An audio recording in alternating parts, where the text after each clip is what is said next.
Assalamualaikum warahmatullahi wabarakatuh.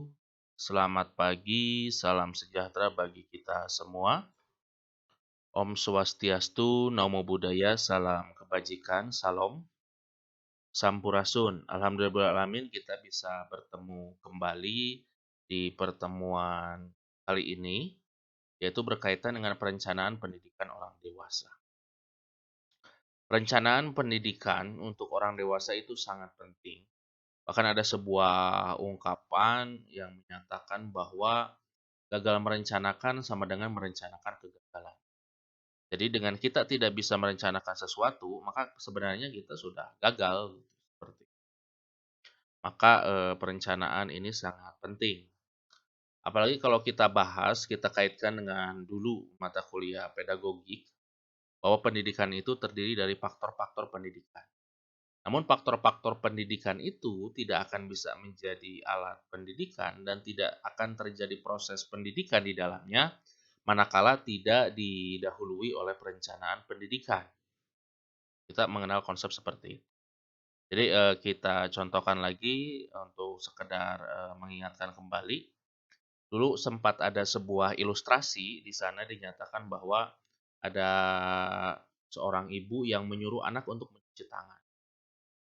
Nah, ketika mencuci tangan tersebut itu bisa mencuci tangan, mencuci piring. Nah, mencuci piring tersebut itu adalah sebagai faktor-faktor pendidikan, seperti itu. Ada suruhan di sana. Namun itu tidak akan menjadi alat pendidikan dan tidak terdapat proses pendidikan manakala si ibunya ini tujuan untuk cuci piringnya itu adalah supaya dia bisa berleha-leha, bisa nonton telenovela, bisa nonton check and recheck, bisa nonton infotainment, seperti itu. Itu tidak terjadi proses pendidikan sebenarnya di sana. Tapi apabila dalam proses tersebut terdapat faktor-faktor pendidikan, di sana ada muatan juga yang direncanakan oleh orang tuanya agar dia kelak bisa mencuci piring yang baik dan benar. Sehingga dia dapat melayani suami dengan baik dan benar. Nah, kalau seperti itu adalah faktor-faktor pendidikan yang di dalamnya terjadi proses pendidikan dikarenakan di sana suruhannya itu ada muatan-muatan tertentu gitu seperti. Nah, kemudian supaya kita lebih tahu lagi mengenai pentingnya proses perencanaan sebelum kita masuk ke materi, coba kita akan melihat tayangan YouTube dari Ustadz Adi Hidayat. Selamat menyaksikan. Quran surah ke-59 ayat ke-18. Perhatikan kalimatnya, awas hati-hati ya, karena kalimat perencanaan sesuatu dibuka dengan indah dalam Al-Quran. Perhatikan kalimatnya, ya ayyuhalladzina amanu taqullaha. Hei orang-orang yang telah menyatakan dirinya beriman kepada Allah, ittaqullaha, tingkatkan takwamu pada Allah. Merencanakan sesuatu perbuatan, aktivitas yang akan kita kerjakan itu dikategorikan oleh Al-Quran ke dalam bagian sifat takwa. Diawas, hati-hati ya, takwa disebutkan, saya sering katakan, umumnya 115 kali dalam Al-Quran, itu bentuknya beda-beda. Ada yang terkait ibadah ritual seperti sholat, baca Quran, infak gitu kan. Di Al-Baqarah Quran surah kedua, ayat kedua sampai dengan ayat kelimanya. Ada yang terkait hubungan dengan makhluk, berkasih sayang, saling membantu, memaafkan orang, bersabar saat dizalimi orang. Itu bagian dari takwa. Quran surah ketiga ayat 133 sampai 134, posisi paling kanan sebelah atas. Dan bagian dari takwa adalah menyiapkan rencana-rencana aktivitas yang akan kita kerjakan. Jadi orang yang selalu punya rencana dalam hidupnya, itu bagian dari sifat takwanya. Secara tidak langsung, orang yang tidak pernah punya rencana dalam kehidupannya, nggak punya planning nih, nggak jelas. Ya, besok mau ngapain? Ya, jam 7 ada di mana? Jam 9 kerjakan apa? Dia masih bingung untuk memahami itu. Itu menunjukkan kadar takwanya masih rendah. Jadi Quran itu mengarahkan kita pada sesuatu yang efektif. Kesuksesan yang terencana sifatnya. Dan dengan perencanaan itu setengah dari kesuksesan bisa kita raih. Ya, teman-teman, bahkan saat Anda keluar dari masjid ini pun ditanya belum tahu apa yang Anda kerjakan, berarti ada sesuatu yang belum terencana dalam kehidupan kita. Habis ini mau ngapain? Belum tahu, nanti aja deh. Nanti aja. Bukan nanti saja, ya. Bukan bagaimana nanti bagaimana, lihat, rencanakan. Dan ketika Anda merencanakan, perhatikan, orang beriman dan bertakwa, rencananya beda dengan orang yang belum beriman dan belum bertakwa. Wal tanzur nafsum ma qaddamat lighad. Wal tanzur, kalimat perencanaannya menggunakan kata nazara. Ya. Bahkan nun wa ra dimasukkan tak, ya, pada kalimat wal tanzur. Asalnya dari kata nazara, intazara, kemudian ada kalimat wal tanzur. Lamnya di sini lam amr, perintah. Ya. Wal tanzur. Ini kalimatnya. Nazara dalam bahasa Arab yang standar sering diartikan dengan melihat. Padahal dalam bahasa Arab melihat bisa banyak. Ro'a itu melihat. Basara itu melihat. Ada perbedaan. Ya. Nazara itu melihat. Kalau ro'a itu melihat dengan mata fisik. Ya, melihat dengan mata fisik, kelihatan. Penglihatannya disebut dengan ru'yah. Makanya ada nanti, masya Allah, saat menjelang Ramadan itu kan ada ru'yatul hilal dari kata ro'a, melihat hilal dengan mata. Jadi teropong, dilihat, kelihatan. Itu ru'yah namanya. Ya, masya Allah. Ini penglihatan dengan mata. Kalau nazara itu bukan sekedar melihat, tapi penglihatan dengan mata dan akal. Ada analisis di situ. Ada persiapan, ada perencanaan, ada pengamatan, istilahnya demikian. Pengamatan. Itu nazara. Perhatikan ketika kita diminta melihat unta, afala yanzuruna ilal ibili kaifa khuliqat, menggunakan kata nazara. Artinya kalau Anda melihat unta, coba jangan sekedar dilihat untanya. Kalau cuma lihat, yang lain juga lihat. Tapi perhatikan bagaimana keistimewaan unta dibedakan dengan hewan-hewan yang lainnya. Di situ kemudian Anda analisis sampai Anda menemukan kalimat Masya Allah, betapa besar keutamaan Allah menciptakan hewan ini beda dengan yang lain. Anda dapatkan hikmah kehidupannya. Tapi kalau kalimatnya ditambahkan kemudian dengan ta, dimasukkan fi'il amr, lamnya lam amr, maksudnya ya, kata kerjanya menggunakan bentuk perintah, ini bukan sekedar melihat, mengamati, tapi ada unsur perencanaan di sini. Seakan-akan Quran mengatakan, Anda kalau ingin meraih sesuatu, amati dulu. Analisis dulu. Bagaimana kemampuan Anda? Bagaimana peluangnya? Bagaimana kemudian Anda bisa mendapatkan itu? Setelah semuanya terpetakan, baru bikin rencana. Bikin target. Ya. Dan targetnya Masya Allah. Ya. Kalau orang kan bikin rencana, jangka panjang, jangka menengah, jangka pendek. Sekarang ada tambahan, jangka panjang, jangka menengah, jangka pendek, jangka saku. Itu yang tidak bagus. Ya. Jangka saku tuh masukin ke dalam sakunya. Ya. Itu yang tidak bagus. Ya. Nah, Quran tidak. Semuanya positif. Anda bikin rencana wal tanzur nafsum, hendaknya setiap jiwa, setiap diri membuat rencana-rencana ma qaddamat lighad, yang dia bisa bawa hasilnya bahkan sampai kiamat. Lighad. Jadi Anda harus punya visi, bukan cuma sekarang. Kalau cuma Anda sekarang belajar untuk mendapatkan dunia, jangankan Anda, orang nggak beriman pun begitu. Anak Anda ingin hebat bahasa Inggrisnya, jangankan Anda yang beriman, yang tidak beriman pun pengen lebih unggul. Kalau Anda cuma bisa merencanakan juara matematika, yang lain sudah dapat, maaf, olimpiadanya dapat, Nobelnya dapat. Kalau Anda cuma ingin jadi juara fisika, yang lain sudah duluan, yang nggak beriman pun bisa dapat itu. Kita tidak. Rencana kita bagaimana semua pekerjaan itu bisa bernilai saat di akhirat. Itu. Ada yang dibawa. Perhatikan, dan itu bagian dari takwa. Jadi kalau ada orang menyusun rencana cuma dalam urusan dunia saja, berarti perencanaannya terbatas sama dengan orang-orang yang tidak beriman. Orang takwa itu beda. Anda kerja sekarang, non muslim pun kerja. Anda masuk jam 7, mereka jam 7. Anda berangkat gelap, mereka berangkat gelap juga. Tapi pekerjaan Anda mesti beda dengan mereka. Bagaimana caranya setiap langkah saya jadi ibadah? Bismillah, saya mencari nafkah karena Allah. Bukan cuma mendapatkan bagian dari materi dunia. Maka Anda hadirkan Quran surah keempat ayat 34 itu. Anda tuliskan di buku catatan Anda. Setiap Anda berangkat dan baca Bismillah, tugas saya mencari nafkah.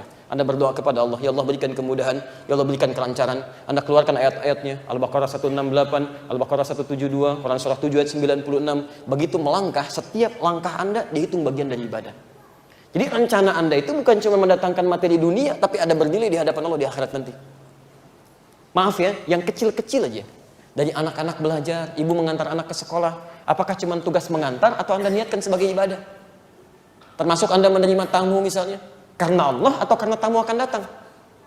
Coba deh, kalau di rumah ada kue, ada macam-macam ya, tamu misalnya mau datang, bapak ibu siapkan kue. Anda siapkan kue itu karena tamunya mau datang atau karena Allah? Ayo. Kelihatan sederhana.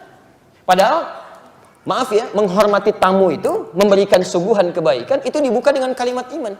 Man kana yu'minu billahi wal yawmil akhir falyukrim dhaifah. Siapa yang merasa beriman pada Allah dan hari akhir. Kenapa disebutkan hari akhir? Karena kita merencanakan bukan untuk hari ini saja. Ada kebaikan yang kita tenun sekarang yang hasilnya kita lihat di hari akhir nanti. Falyukrim dhaifah, maka muliakan tamunya. Itu poinnya. Coba dari sekian yang telah kita raih sampai dengan hari ini, semua usia yang kita dapatkan sampai sekarang, berapa persen dari usia kita yang sudah menjadi ibadah? Yang perencanaannya sampai akhirat. Jadi jangan bangga kalau sudah punya rencana cuma dalam urusan dunia saja. Akhiratnya mau dibawa kemana? Itu poinnya. Jelas di sini? Baik. Ya,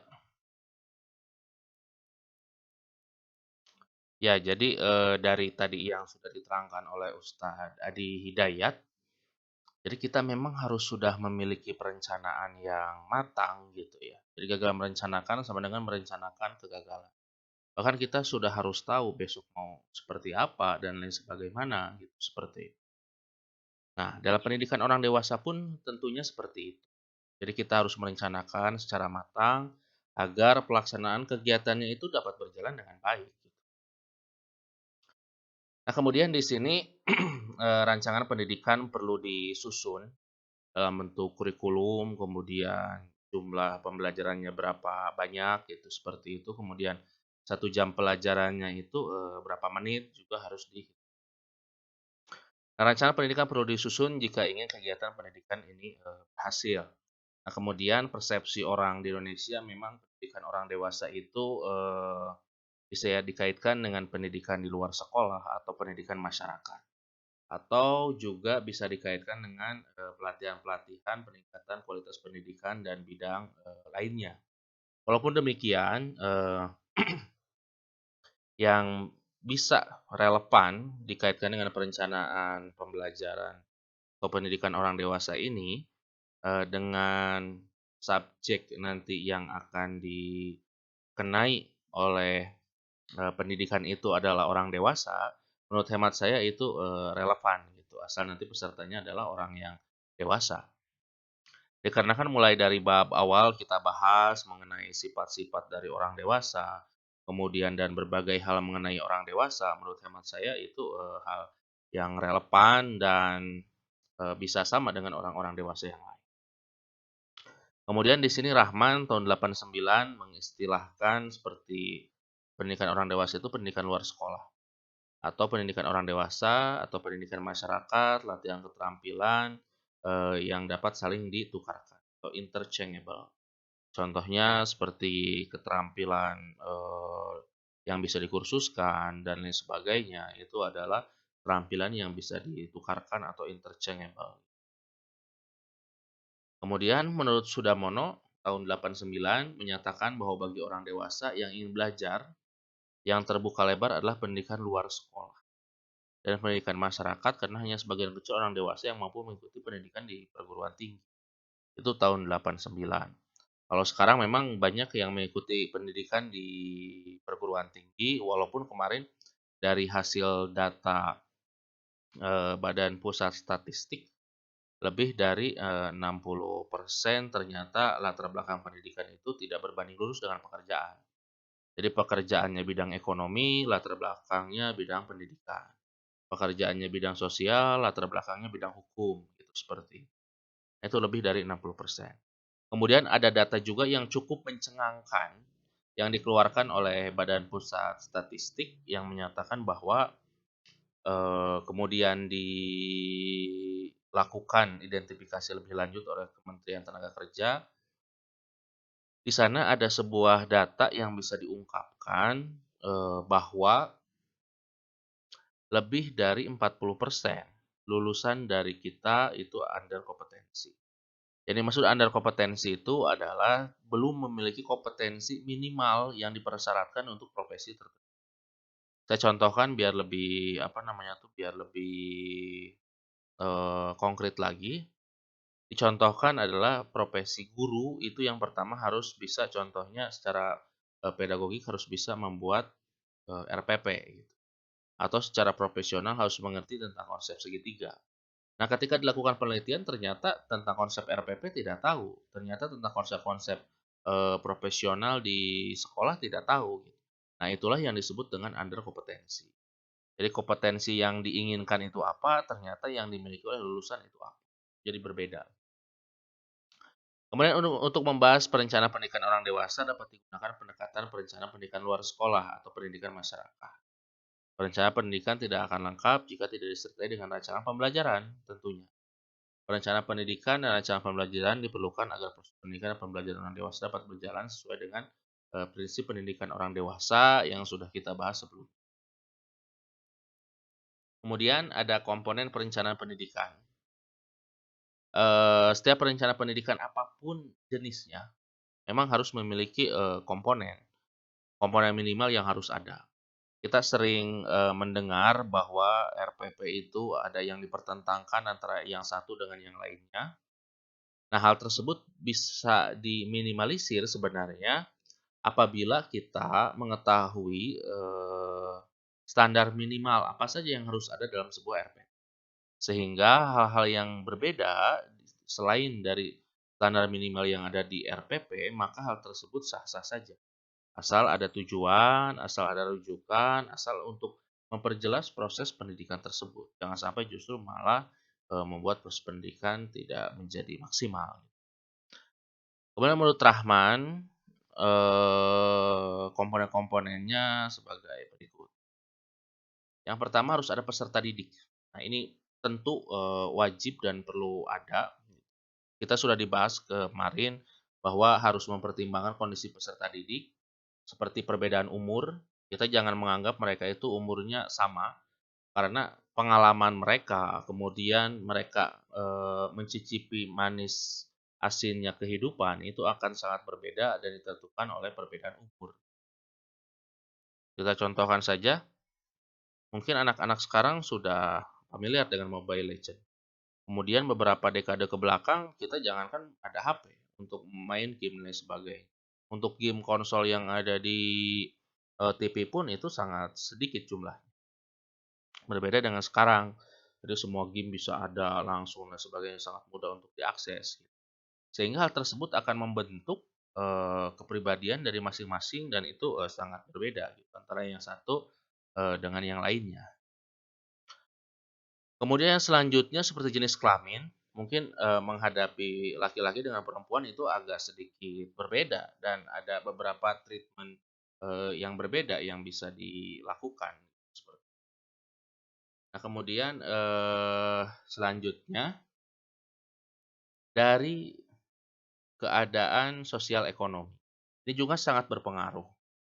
Orang yang dari kalangan ekonomi tinggi dengan rendah itu akan mungkin berbeda gitu cara treatment kepada, mereka.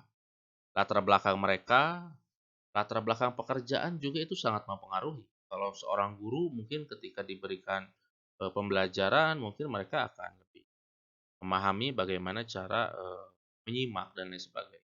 Atau kalau profesi yang lain harus ada treatment-treatment tertentu sehingga, mereka bisa mengikuti, pembelajaran yang diberikan. Kemudian dari pendidikan. Nah, ini dari pendidikan mungkin ketika kita berbicara dengan, pesertanya yang semuanya adalah pendidikannya S2, dengan S1 berbeda. Dengan hanya SMA saja berbeda. Dengan hanya SMP saja berbeda. Apalagi kalau dengan, hanya lulusan SD. Mungkin yang dikemukakannya itu akan berbeda. Sedikit kita menggunakan kata-kata yang tidak populer atau menggunakan kata kajian, itu nanti, mungkin bisa salah persepsi atau mungkin sama sekali tidak mengerti. Kemudian dari segi pengalaman. Nah, pengalaman ini bisa dikaitkan kita dengan perbedaan usia ya, walaupun memang tidak bisa di-generalisir seperti itu. Karena bisa saja yang usianya relatif muda tetapi pengalamannya sudah sangat luar biasa banyak mengenai pendidikan, dibandingkan dengan usianya yang, relatif sudah tua tetapi, tentang dasar-dasar pendidikannya tidak. Kemudian dari tujuan belajar nih, pendekatan lebih berat pada peningkatan kemampuan keterampilan praktis dalam waktu sesingkat mungkin. Nah, jadi tujuan, belajar ini juga harus disusun secara komprehensif, disusun dengan baik, dan merupakan, satu kesatuan dengan visi misi yang sudah digulirkan. Kemudian ada sumber belajar atau pembimbing. Nah, ini pembimbing atau instruktur diupayakan sumber belajar ini diambil dari warga masyarakat setempat sendiri.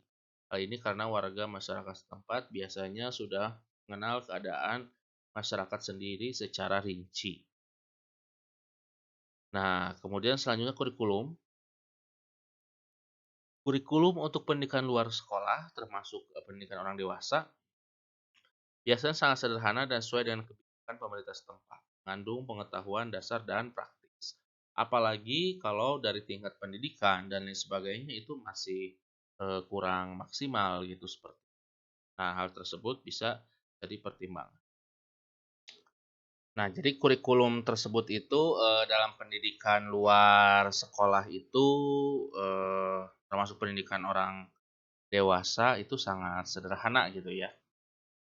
Dan biasanya kurikulum tersebut itu dimasukkan dalam bentuk JP, kemudian nanti, materi yang akan dipelajari atau kurikulum tersebut itu nanti harus disebarkan dan diketahui oleh peserta ketika awal, pelatihan atau awal kegiatan gitu. Nah, kemudian di sini, lanjutan, harus ada organisasi pelaksana. Nah, ini sangat penting, apabila kegiatan itu dilakukan gitu ya, seperti. Jadi nanti di organisasi pelaksana ini hal-hal yang harus dipertimbangkan, seperti siapa pelaksananya, kemudian apa saja kegiatannya, gitu. Kemudian bagaimana susunan personalianya, mulai dari nanti, yang bertanggung jawab terhadap keseluruhan, bendahara, kemudian nanti, surat menyurat, kemudian perlengkapan, sampai tempat pelatihan dan kegiatan lain. Kemudian dari mana sumber dananya? Ini juga penting, apakah itu dari sumber pemerintah, atau sumber dari CSR, Corporate Social Responsibility, atau dari, lembaga-lembaga lainnya gitu, seperti itu. Asal pendanaan yang sah dan diakui oleh negara. Kemudian dan siapa penanggung jawabnya, ini harus jelas, sehingga nanti apabila ada sesuatu hal yang tidak diharapkan, semuanya itu dapat terselesaikan dengan, baik gitu, seperti itu. Kemudian yang harus diperhatikan juga itu adalah kondisi masyarakat setempat gitu. Dalam menyusun rencana pembelajaran perlu dipertimbangkan kondisi masyarakat setempat. Harus dihindari rencana yang muluk-muluk karena dapat menimbulkan tidak sesuai dengan kondisi masyarakat setempat. Jadi kita harus lihat real di sana. Apabila kita ingin mengadakan pelatihan dalam bentuk ada LCD proyektor, kita harus perhatikan apakah di sana memungkinkan ada listrik atau tidak. Kemudian kalau nanti tidak ada listrik, apakah ada genset atau tidak. Kemudian, menggunakan sound atau tidak, kemudian laptopnya bagaimana, semuanya harus, terpikirkan. Kemudian kita harus sesuaikan dengan kondisi masyarakat sekitar. Apakah bisa melakukan pelatihan di sana, kemudian apa saja syarat-syarat yang harus dilakukan, kemudian apa saja hal-hal yang harus dihindari, berkaitan dengan daerah tersebut. Karena kita ada sebuah istilah yang menyatakan bahwa di mana bumi dipijak, di sana langit dijunjung. Kemudian yang selanjutnya yaitu kemanfaatan langsung. Nah, isi program pendidikan harus berhubungan dengan kebutuhan peserta didik. Jadi dalam artian ketika kita sedang, mau memberikan pelatihan tentang kurikulum 2013, memang itu ditujukan oleh seorang guru dan guru-guru tersebut masih belum memahami tentang kurikulum 2013. Contohnya kita mengajarkan malah kurikulum 94. Nanti apa relevansinya? Apa kegunaannya? Hal tersebut sudah tidak dibutuhkan lagi karena sudah ada, pembaruan kurikulum. Kemudian struktur organisasi juga harus jelas. Struktur organisasi diupayakan sederhana mungkin, perlu dihindari organisasi yang rumit dan berbelit. Yang jelas nanti ketika pelatihan harus jelas tugas pokok dan fungsi dari masing-masing orang yang terlibat dalam pelatihan tersebut. Kemudian hal juga yang harus diperhatikan, penemuan yang telah ada sebelumnya, hasil penelitian yang telah ada sebelumnya dapat bermanfaat dan muncul perencanaan penelitian seperti itu. Kemudian perlu penelitian keadaan lokasi, penelitian langsung ke sasaran lokasi, bukan hanya dari informasi, sekunderi dari orang lain. Kita harus bisa melihat langsung ke lapangannya bagaimana untuk kegiatan pelatihan, takut-takut ada hal-hal yang belum terpikirkan, dan itu tidak ada di sana. Jadi harus ada memang penelitian, ke tempat, pelatihan gitu. Kemudian ada perkiraan kebutuhan. Nah, di sini perkiraan kebutuhan masyarakat sangat penting untuk menyusun kerangka kerja yang jelas. Contoh kerangka kerja, dasar dan fungsional, kesehatan, perawatan, pemilihan anak, kejuruan, keterampilan untuk mencari kerja, warga negara atau sosial, ada kerjasama, perbaikan masyarakatan, pengertian tentang sosial ekonomi dan kekuatan politik, dan kejiwaan, sikap positif dan kontrol diri. Kemudian selanjutnya kita harus membuat skala prioritas, mana yang perlu didahulukan dan mana yang bisa ditinggalkan terlebih dahulu untuk diselesaikan. Kemudian dalam menyusun prioritas adalah kebijakan pemerintah, harapan dan dukungan baik dalam bentuk seperti penyelenggara, warga belajar, fasilitator, sponsor maupun dari luar, bukan partisipan. Nah, kemudian selanjutnya harus ada penyusunan tujuan dan strategi, termasuk perumusan tujuan umum, tujuan khusus, dan strategi. Agar pelatihan yang kita berikan itu dapat berjalan dengan baik gitu. Apabila kita sudah menyusun tujuan dan strategi tersebut. Kemudian yang selanjutnya ada rancangan implementasi. Nah, di sini harus ada rancangan pelaksanaan kegiatan dan pengenalan dampak yang akan ditimbulkan dan siapa yang akan bertanggung jawab di setiap kegiatan. Itu harus jelas gitu ya, sehingga kalau ada sesuatu nanti orang yang ditunjuk tersebut akan bertanggung jawab untuk menyelesaikan semua persoalan yang sudah muncul gitu seperti itu. Kemudian penetapan waktu pelaksanaan ini juga sangat penting, kapan mau dilakukannya. Itu jangan sampai nanti bentrok dengan kegiatan-kegiatan yang lain atau justru bentrok dengan kegiatan-kegiatan guru yang rutin diadakan di sekolah. Kemudian ada segi penilaian sebaiknya dilaksanakan bersama dengan penentuan tujuan. Perencanaan dan penilaian ini bertanggung jawab kapan, waktu penilaian, dan bagaimana data seperti itu. Kemudian kita akan lanjut lagi. Di sini ada perencanaan partisipatif. Dalam perkembangannya pendidikan orang dewasa saat ini banyak menggunakan metode partisipatif, di mana semua pihak yang terkait dalam pendidikan dilibatkan dalam proses pendidikan mulai dari perencanaan, pelaksanaan, dan evaluasi. Jadi ada bentuk perencanaan partisipatif, jadi mulai dari perencanaannya mereka dilibatkan. Kira-kira ingin apa saja sih materi yang akan diberikan, kemudian materi yang ingin didapatkan, kira-kira apa gitu kalau perencanaan partisipatif. Pelaksanaannya nanti kita obrolkan dengan para peserta bagaimana nih pelaksanaannya, di mana, kemudian kapan, dan tempatnya di mana gitu ya. Mana, kapan, dan dalam kondisi. Kemudian selanjutnya ada evaluasi. Evaluasi ini untuk menilai pelaksanaan dari pelatihan tersebut. Kemudian selanjutnya prinsip perencanaan partisipatif. Hubungan dengan masyarakat. Antara lembaga pendidikan dan masyarakat perlu ada hubungan yang harmonis, saling kerjasama, saling memberi, dan saling menerima. Dikarenakan produk dari pendidikan itu nanti akan terjun ke masyarakat. Apabila tidak diterima oleh masyarakat, nanti akan kesulitan mereka untuk mengabdi diri kepada negara. Nah, kemudian selanjutnya di sini ada partisipan, pihak yang layak diikutsertakan dalam perencanaan pendidikan harus memenuhi syarat-syarat sebagai berikut. Yang pertama, tertarik akan masalah-masalah pendidikan. Jadi dia itu memang tertarik gitu ya. Kenapa bisa tertarik? Karena ada orang pendidikan tidak tertarik terhadap pendidikan. Ada juga seperti itu. Ada juga saya contohkan ada SD yang di Bandung itu didirikan bukan oleh orang-orang yang ngerti pendidikan, tapi didirikan oleh orang-orang perminyakan gitu seperti itu. Tapi karena mereka mau belajar, tertarik dengan masalah-masalah pendidikan, karena mereka juga dulu pernah memperoleh pendidikan, maka mereka mendirikan sekolah yang lumayan bagus.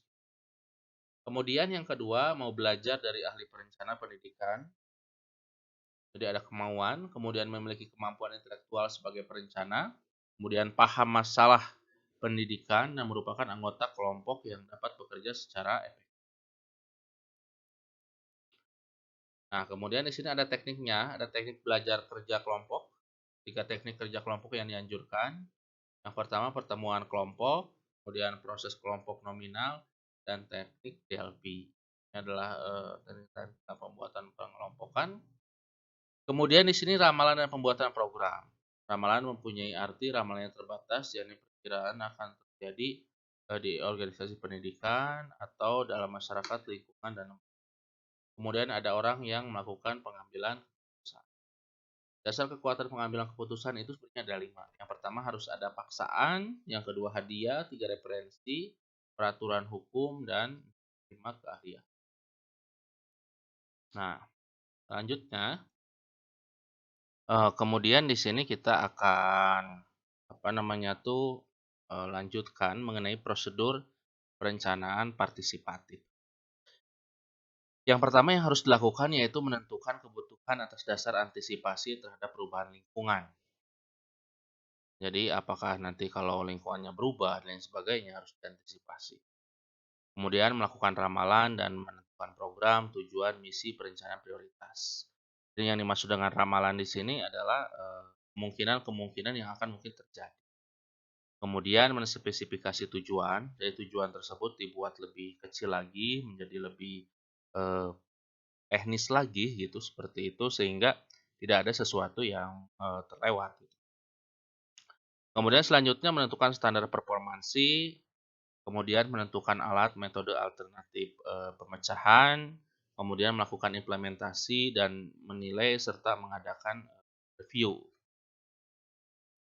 Kemudian selanjutnya prosedur yang perlu dilakukan oleh fasilitator. Yang pertama itu harus melakukan identifikasi kebutuhan dan tingkat kebutuhan. Kita harus melakukan identifikasi kebutuhan dari peserta itu seperti apa dan tingkatnya bagaimana. Kemudian yang kedua, mengidentifikasi faktor pendukung dan sumber daya lain, kemudian merumuskan tujuan pelatihan. Jadi tujuan tersebut harus dirumuskan lebih detail lagi sehingga ada kesinkronan antara materi yang diberikan dengan tujuan. Jangan sampai nanti justru materi yang diberikan tidak mencerminkan tujuan yang harus dicapai. Kemudian selanjutnya memilih dan menetapkan isi dan muatan yang relevan dengan permasalahan yang dihadapi dan tujuan pelatihan. Kemudian selanjutnya membangun hubungan logis dan mengarah pada tujuan. Kemudian yang selanjutnya merumuskan materi dan muatan dalam urutan yang logis pula. Kemudian merencanakan dan memperkirakan kebutuhan waktu yang sesuai, berapa waktu yang sesuai untuk pelatihan tersebut, kita harus mengukur agar nanti pelatihan efektif dan efisien. Kemudian selanjutnya adalah memikirkan dan menyusun langkah-langkah yang tepat untuk pelatihan. Langkah-langkahnya itu bagaimana disesuaikan dengan materi yang diberikan.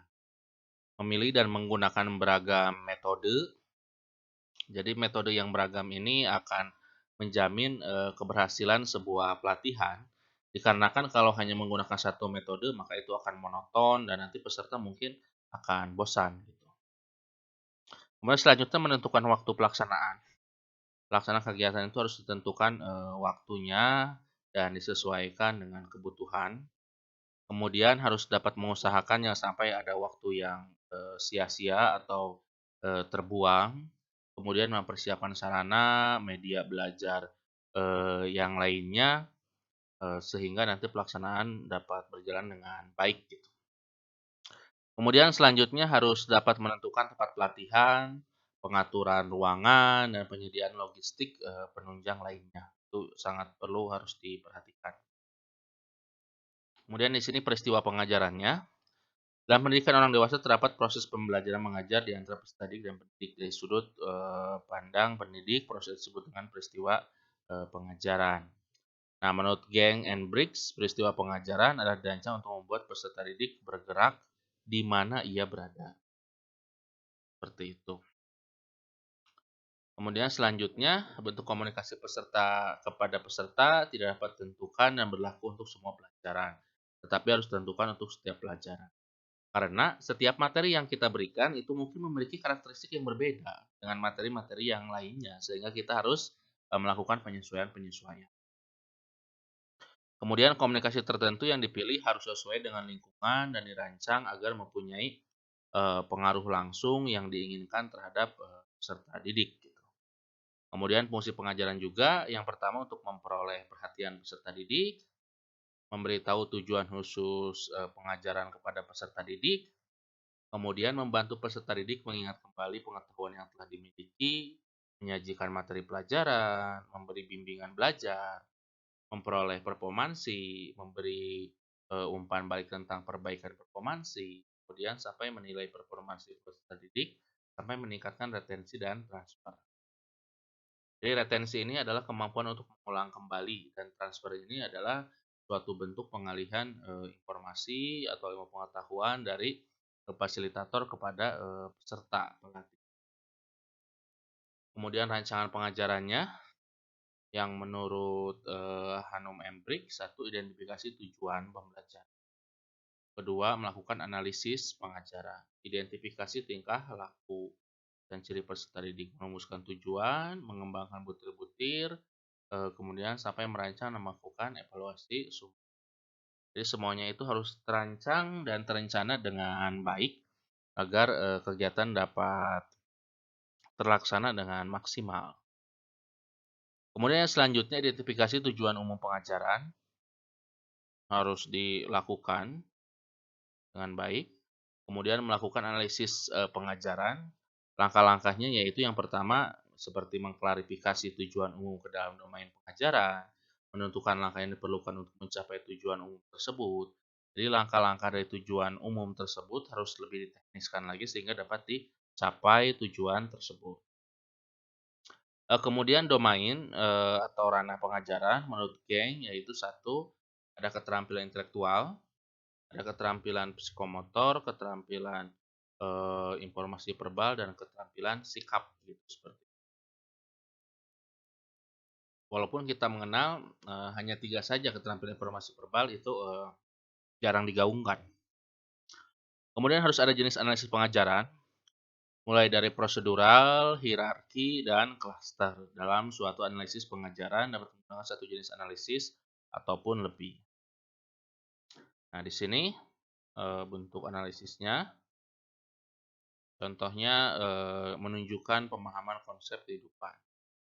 Yang pertama, mempersiapkan percobaan, mengamati kelas kimia tiap hari, membuat tabulasi, 5, menginterpretasi tanggal observasi, menyebutkan asal kehidupan, mengidentifikasi konsep kehidupan, menunjukkan konsep kehidupan, baru nanti jadi kedua,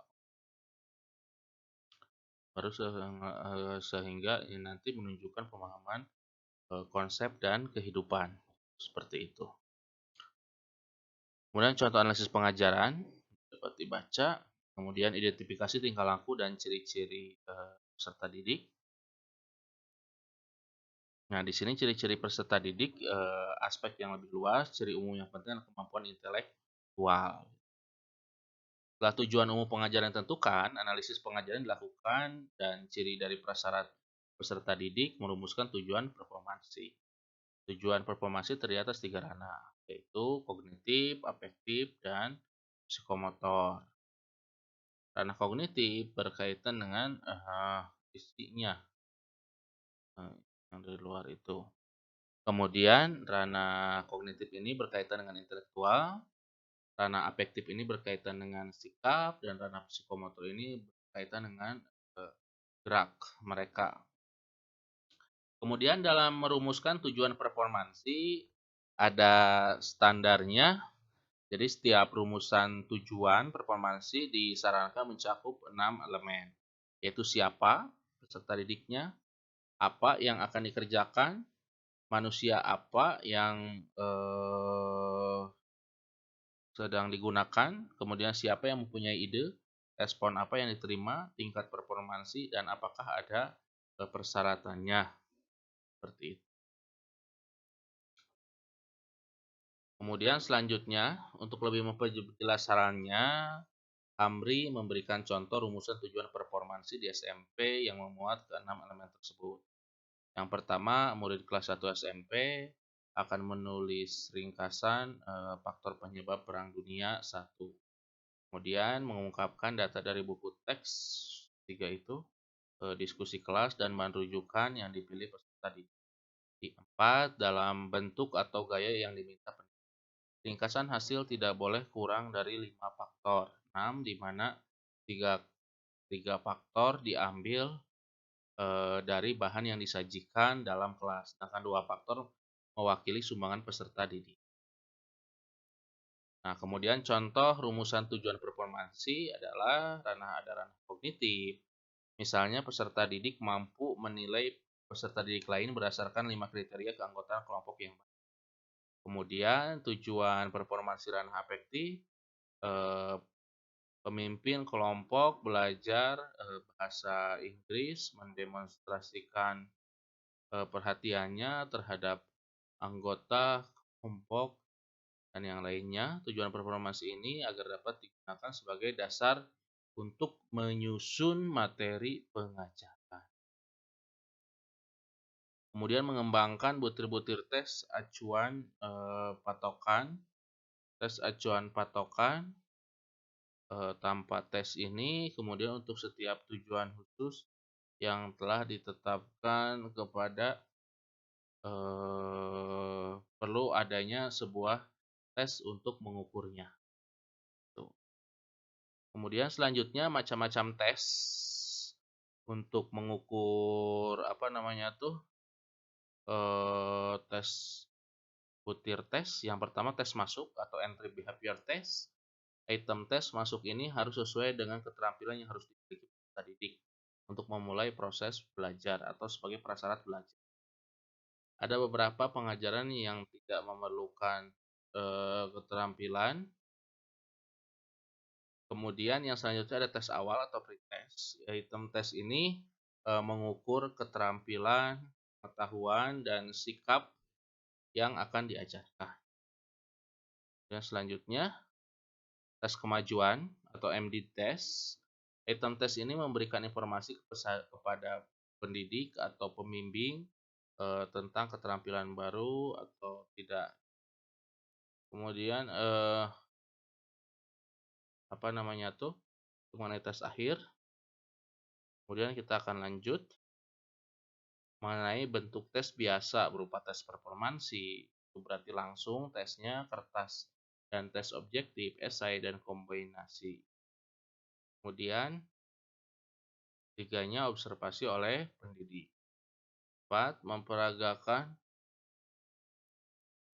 Yang keempat, memperagakan kemampuan untuk menerapkan apa yang dipelajari seiring dengan bentuk pemecahan masalah.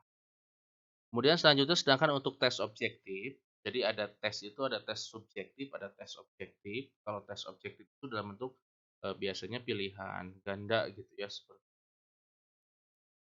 Kemudian yang selanjutnya mengembangkan strategi pengajaran. Strategi pengajaran adalah rencana dan cara-cara membawakan pengajaran agar semua prinsip dasar dapat terlaksana dengan baik. Kemudian di sini terdapat 5 komponen utama dalam strategi pengajaran.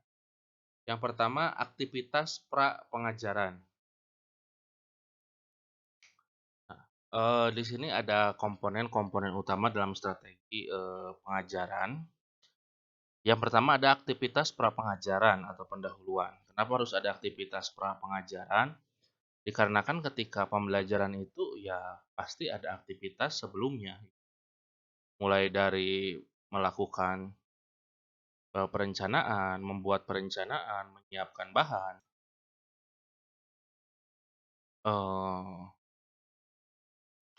Semua itu harus dilakukan. Pendidik atau pembimbing dalam pendahuluan ini juga perlu memberikan motivasi nanti, menjelaskan tujuan khusus dan mengetahui pengetahuan yang telah dimiliki oleh peserta gitu. Biasanya ini dalam bentuk pretest. Kemudian yang selanjutnya ada penyajian informasi. Informasi atau materi pengajaran perlu disampaikan secara berurutan, baik isi maupun contoh-contohnya, sehingga lebih kontekstual.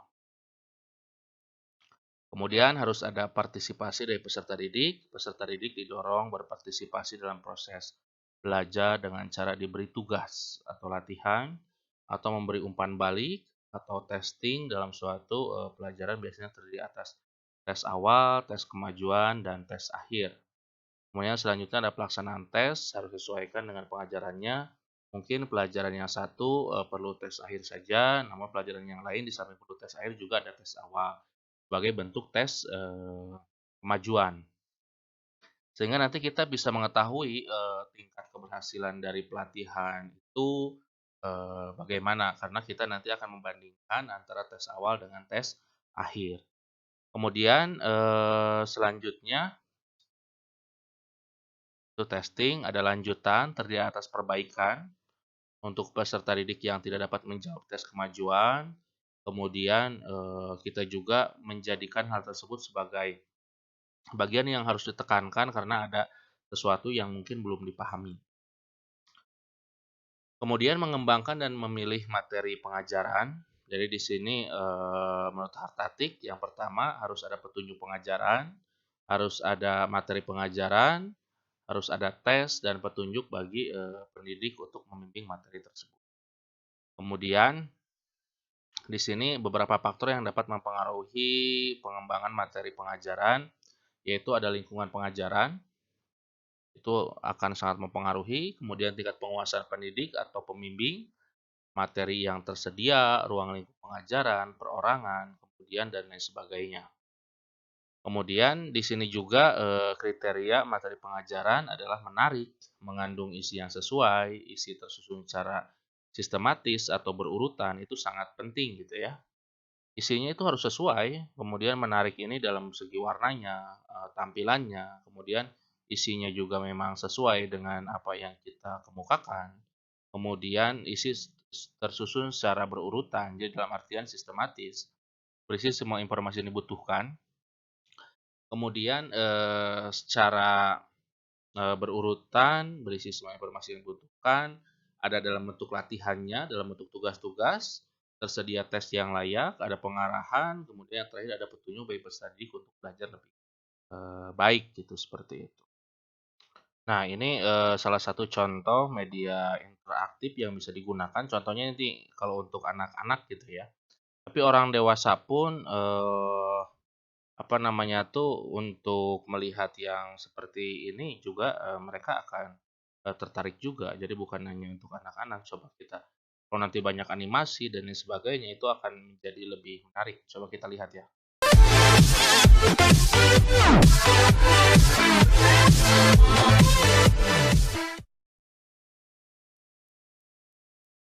Nah, tujuan materi evaluasi profil pengembang. Menu utama keluar. Tujuan: setelah kamu belajar tentang materi ini, kamu diharapkan mengetahui ciri-ciri lingkungan bersih, mengetahui ciri-ciri lingkungan kotor, mengetahui cara merawat lingkungan, dampak lingkungan yang kotor. Menu utama materi.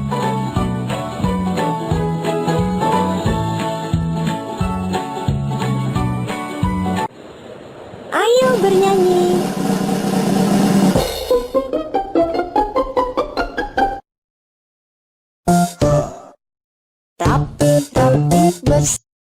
Nah, nanti yang seperti ininya, videonya itu agar lebih interaktif ya untuk orang dewasa gitu, seperti itu.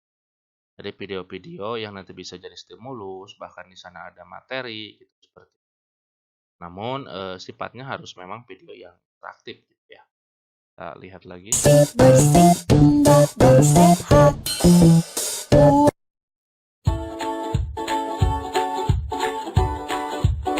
Rumahku indah. Di rumah tempat tinggalku ada teras tempat untuk duduk. Ada taman tempat. Kamu sudah melihat rumah indah? Lingkungan adalah segala sesuatu yang ada di sekitar makhluk hidup. Lingkungan apakah ini?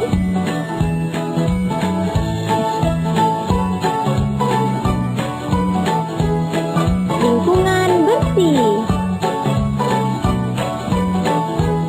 Ciri-ciri lingkungan yang bersih. Satu, tidak ada sampah berserakan. Dua,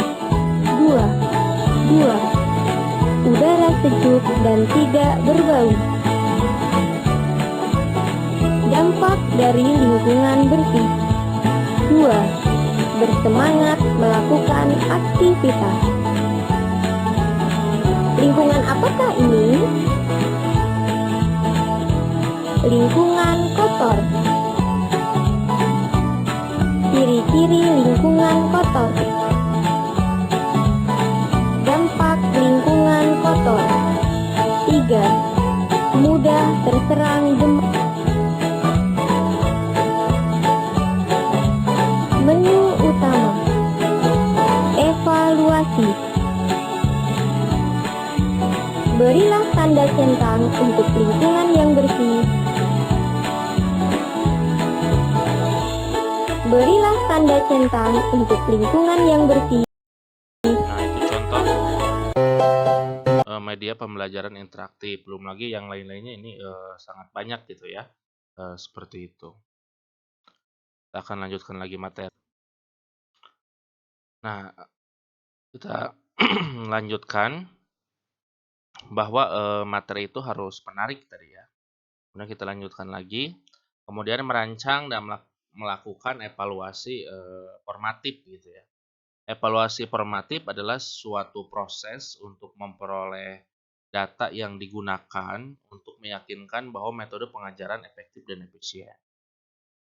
Jadi evaluasi formatif ini terfokus pada pengumpulan data sehingga data tersebut dapat digunakan untuk memperbaiki dan membuat seefektif mungkin materi pengajaran. Dan nanti kita biasanya ada pretest dan post-test, kemudian nanti ketika post-test kita akan lihat seberapa efektif pelatihan yang dilakukan.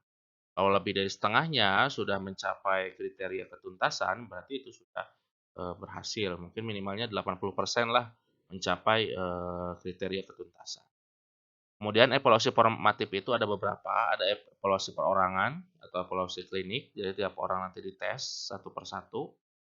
Ada evaluasi kelompok kecil dan ada evaluasi dalam bentuk lapangan. Kemudian ada evaluasi perorangan setelah acara pengajaran susun, pendidik atau pembimbing memilih 2 atau 3 orang peserta untuk memeriksa tes dan isi materi pengajaran. Setelah itu mereka mendiskusikan kelemahan dan kekuatan tes maupun isi dari pengajaran. Kemudian evaluasi kelompok kecil. Di sini setelah perbaikan dengan menggunakan hasil evaluasi perorangan, pendidik atau pembimbing menyampaikan pengajaran dengan menggunakan materi kelompok kecil. Setelah diperbaiki dan menggunakan strategi yang telah ditetapkan kepada kelompok peserta. Setelah semua kegiatan pengajaran selesai dilakukan, pendidik atau pembimbing memanggilkan kuesioner untuk mengetahui seberapa baik strategi pengajaran itu dilaksanakan.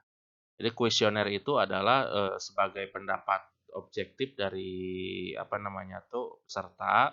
Kemudian selain pendapat tersebut juga harus ada tesnya gitu. Karena paham tidak terhadap sebuah materi tidak bisa digunakan kuesioner. Karena kalau diberikan kuesioner bisa saja orang yang tidak paham tapi ngaku-ngaku paham. Kemudian contoh kuesioner, apakah pengajaran ini menarik? Apakah Anda mengerti sebanyak yang Anda inginkan? Apakah materi pengajaran sesuai dengan tujuan dan yang lainnya yang harus Kemudian ada evaluasi lapangan. Evaluasi lapangan adalah upaya pendidik atau pembimbing memperoleh data dari suatu sisi pembelajaran itu sendiri. Mulai dari dia melakukan observasi langsung dan lain sebagainya. Laporan tes masuk, nilai tes awal, tes akhir, laporan tentang jangka waktu yang diperlukan peserta didik menyelesaikan pelatihan, kebutuhan perbaikan dan pengayaan, dan laporan survei tingkah laku. Kemudian merevisi materi pengajaran berdasarkan tadi hasil evaluasi bisa direvisi materi pengajarannya, media pengajarannya gitu, agar mendapatkan hasil yang lebih baik. Kemudian merancang dan melakukan evaluasi sumatif, jadi evaluasi keseluruhan, membuat rancangan apakah pelatihan tersebut berhasil atau tidak. Mungkin itu saja yang dapat diberikan. Mohon maaf apabila ada kata-kata yang salah. Kita akhiri dengan ucapan hamdalah bersama-sama. Alhamdulillahirrahmanirrahim. Terima kasih. Assalamualaikum warahmatullahi wabarakatuh.